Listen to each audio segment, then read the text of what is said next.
The person who led the operation in Bondo, my chief bureau, my chief bureau, my chief bureau, my chief bureau. You know, Kome said that we hired dead bodies from the mortuaries. Police protocol, police also have their protocol.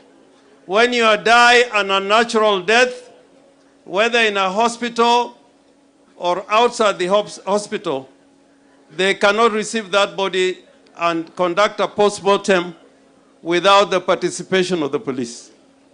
So when David was killed here in Bondo, the person who led the operations, the chief was a small man, but I'm coming about the chief. We shall say everything. The person who took the body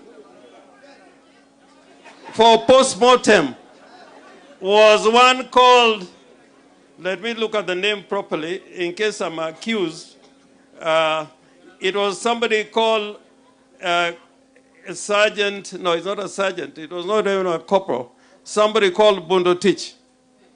Now they are saying we hired the police record. This is an application form signed by the police for the conduct of a post-mortem on David. This post-mortem is signed by a police officer. The body was recovered by a police officer. For post-mortem, the people asked for a post-mortem to be conducted was a police officer.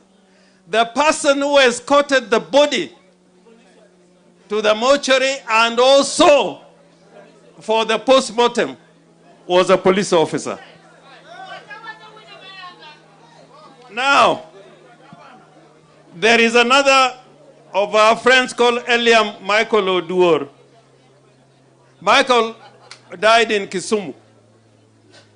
There's a post-mortem form here, signed by the police, asking the doctors in Jaramogi Odinga to conduct a post-mortem. It is signed by a police officer. The person who escorted the body is called Tunui Gilbert. Tunoi. I don't know whether there's somebody in Azimio leadership known as Tunoi. I have not heard so far. Oparanya, do you have a name like Tunoi? And I've got all the post-mortem reports here. They show, in fact, the post-mortem say they died of gunshot wounds, all of them. Now, how Ruto can go and congratulate the police for killing people, I wonder whether there's a Christian or a pretender. And that is a question that they must answer. Now, the chief here,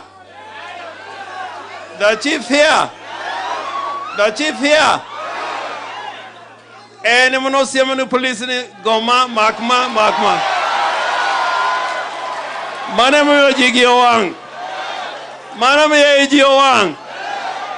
Tai tomedo wango iji.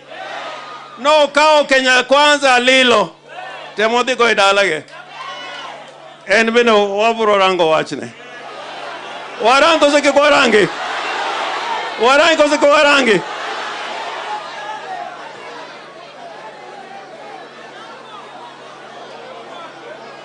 Adwa wacho gimoro kae.